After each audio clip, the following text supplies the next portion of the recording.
Du Père, du Fils et du Saint-Esprit, ainsi soit-il. Ma grâce te suffit.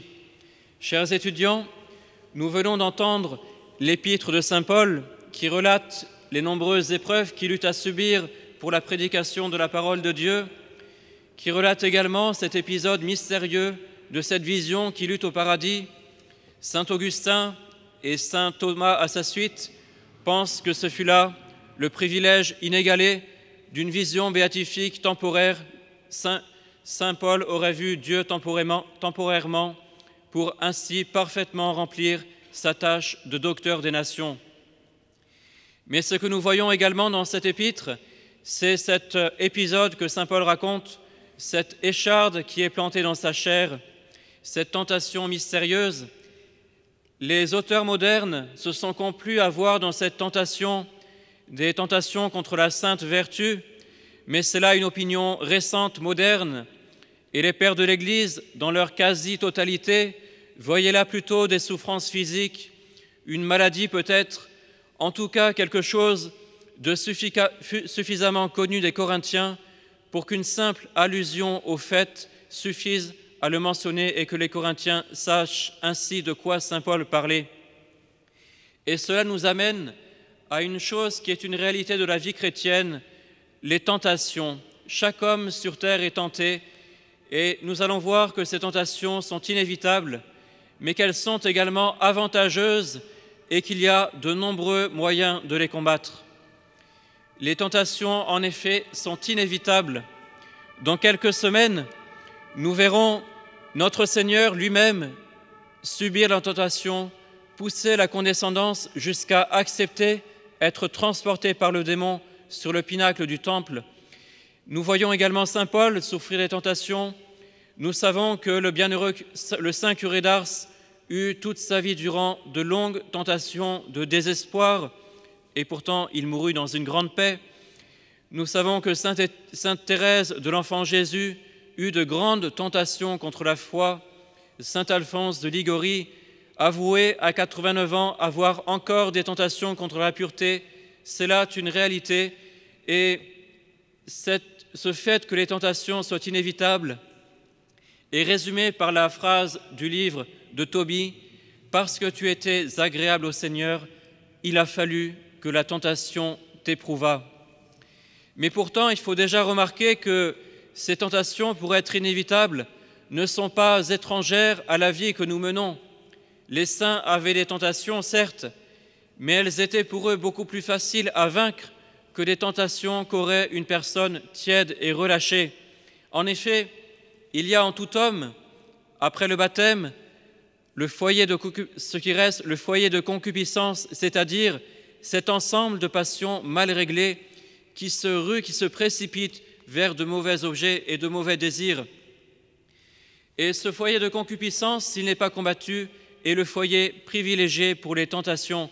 C'est pourquoi une personne qui est sainte sera davantage tentée par le démon, mais elle aura moins en elle ce combat intérieur.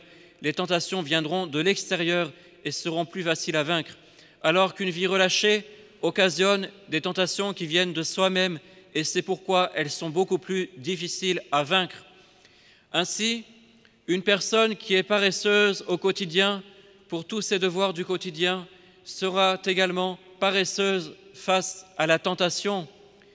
Une personne qui est curieuse, qui ne réfrène pas sa volonté par des sacrifices quotidiens, par des actes de tempérance, cette personne-là sera également curieuse face à la tentation et ne saura réfréner sa volonté. Une personne qui est bavarde au quotidien, qui prend plaisir à médire, à calomnier, cette personne également sera bavarde face à la tentation, et c'est ainsi que la première femme est tombée suite aux instigations du démon. Les tentations sont donc inévitables, mais elles ne sont pas insurmontables. Ce qui les rend insurmontables, c'est bien souvent notre tiédeur. Pour autant, ces tentations sont particulièrement avantageuses. Elles sont d'abord un coup de fouet dans la vie spirituelle. Si nous n'en avions pas, nous rentrerions de manière quasiment inévitable dans une sorte de torpeur spirituelle, croyant que tout est facile, que la vie finalement mène tout bonnement au ciel, sans effort, alors que ce n'est pas vrai. Notre Seigneur nous l'a bien enseigné, ce sont les violents qui conquièrent le royaume des cieux. Et donc il faut se faire violence. Et les tentations viennent nous rappeler que la voie du salut n'est pas acquise ici-bas, que jusqu'au dernier instant il est possible de tomber, de chuter, et qu'il faut garder en toute chose une grande vigilance.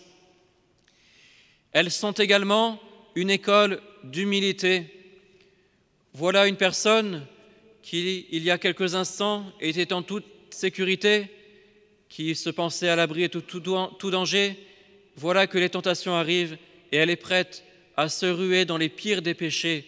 Il y a quelques instants, elle priait son chapelet et voilà que des pensées affreuses l'obsèdent. Eh bien, c'est là une grande leçon d'humilité. Le bon Dieu ne nous a pas mis sur terre pour acquérir des richesses, pour acquérir un renom, pour acquérir une situation confortable. Il veut avant tout que nous préparions notre vie éternelle, que nous acquérions des mérites, que nous croissions dans la vertu. Et le fondement de toutes ces vertus, c'est l'humilité. La tentation nous rappelle que nous ne sommes rien et qu'à tout instant nous pouvons tomber, que nous avons besoin de l'aide de Dieu. Et c'est là une grande leçon d'humilité, c'est là une chose qui est très agréable au bon Dieu, de voir que nous pouvons ainsi nous humilier devant lui et lui dire en toute sincérité, « Mon Dieu, sans vous, je ne suis vraiment rien ». Et les tentations, enfin, sont également une école de sainteté. Face aux tentations, il n'est d'autre remède que de recourir à l'aide de Dieu, de lui demander son secours pour les surmonter. Et l'on voit bien qu'à cet instant, il n'est pas possible de les surmonter sans un secours spécial de Dieu. Et c'est là aussi une attitude qui est très agréable au bon Dieu. Le bon Dieu aime à nous voir comme de petits enfants qui sont là à implorer son aide avec une grande confiance. Et c'est là une source de grande grâce. Les tentations donc sont donc l'occasion de beaucoup de vertus. Et c'est là une chose importante puisque dans le plan divin, dans le plan de la divine providence, il n'est pas prévu que nous succombions aux tentations. Si nous tombons, c'est de notre faute. Dieu a tout prévu pour que nous y résistions. Et il y a en effet de très nombreux moyens de les combattre. Pour les combattre, en effet, il y a deux choses. Il faut prévenir et il faut résister. Il faut tout d'abord prévenir les tentations. Dans le livre de Job, il nous est dit « La vie de l'homme sur terre est un combat ». Et c'est un combat spirituel, c'est-à-dire que nous devons nous armer spirituellement. Nous sommes comme des soldats qui s'en vont au front et un soldat a besoin d'être armé. Imaginez un instant un touriste qui se promènerait actuellement sur la frontière entre l'Ukraine et la Russie en tongs et en short à fleurs. Cela serait très très imprudent. C'est la même chose dans la vie spirituelle. Ne pas se prémunir, c'est une chose extrêmement imprudente, c'est une défaite assurée. Et c'est pourquoi il y a différentes mesures à prendre. D'abord, éviter toute présomption. Ce n'est pas parce qu'il n'y a pas eu de chute depuis des jours, depuis des mois, depuis des années, qu'il ne peut plus y en avoir. Il faut se méfier de soi-même. C'est ce que saint Philippe Néri disait, « Méfiez-vous, mon Dieu, méfiez-vous de Philippe ». Il faut avoir cette sainte méfiance qui fait qu'on garde cette vigilance et que l'on n'en va pas de manière inconsidérée au-devant des dangers. Il faut également éviter les occasions de péché. Une occasion de péché, c'est une situation où il y a un fort risque de tomber dans un péché alors qu'il n'y a pas de nécessité de se mettre dans cette situation.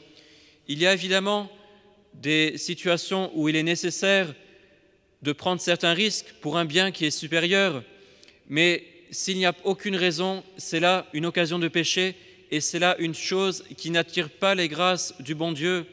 Ainsi, aller sur Internet à des heures inconsidérées le soir, c'est une chose dangereuse et c'est là une chose qui n'attire pas les grâces du bon Dieu.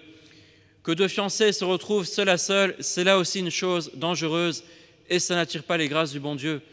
Et dans ces cas-là, il n'y a pas la grâce pour résister à la tentation. Il faut donc bien fuir ces occasions de péché. Il faut également, à l'inverse, se méfier de toute vaine terreur. L'on peut être parfois dans la crainte de tomber et se dire « Oui, mais je tombe fréquemment, les chutes sont quasiment inévitables, elles arrivent si fréquemment. » et donc je vais retomber, c'est certain. C'est là une grande erreur, puisque c'est trop craindre la tentation, ne pas assez avoir confiance dans le secours de Dieu, et la crainte a pour effet de paralyser les forces. Le bon Dieu avait prévu de nous donner sa grâce, de faire en sorte que notre volonté, notre vertu triomphe, mais par cette crainte excessive, nous avons nous-mêmes paralysé notre volonté et nos facultés, et c'est là aussi ce qui augmente les tentations. Il faut donc tâcher d'avoir un grand secours, une grande confiance dans le secours de Dieu. Il faut aussi fuir l'oisiveté. On dit que l'oisiveté, c'est la mère de tous les vices. On pourrait dire de manière tout aussi juste que l'oisiveté est la mère de toutes les tentations. Combien de tentations ne disparaissent-elles pas par de simples occupations? Le simple fait d'être occupé à des choses qui sont bonnes ôte énormément d'occasions. Et puis, il faut aussi résister à la tentation lorsqu'elles apparaissent. Et il faut y résister promptement, énergiquement, avec humilité. C'est ce qui est dit dans le livre des Proverbes. « Fuis le péché comme un serpent, car si tu approches de lui, il te mordra. » Il ne faut jamais discuter avec les tentations. Il faut au contraire couper court à toute tentation et immédiatement passer à autre chose, faire une prière, passer à une autre occupation. Mais il est certain que si on commence à dialoguer, à regarder la tentation, c'est là que les chutes arrivent inévitablement. Alors, en résumé, ce que nous pouvons retenir, c'est que s'il y a des tentations qui sont permises par le bon Dieu, c'est pour notre bien, pour croître dans la vertu. Le bon Dieu a prévu de toute éternité des grâces pour que nous les surmontions. Et si nous prenons vraiment les moyens, que nous prenons les bonnes mesures, eh bien, elles seront uniquement une occasion d'acquérir des mérites pour le ciel. Alors demandons son secours à la bienheureuse Vierge Marie, qui a toujours correspondu à la grâce de Dieu. Demandons également son secours à Saint Paul, que nous invoquons aujourd'hui, qui nous garde de toute présomption.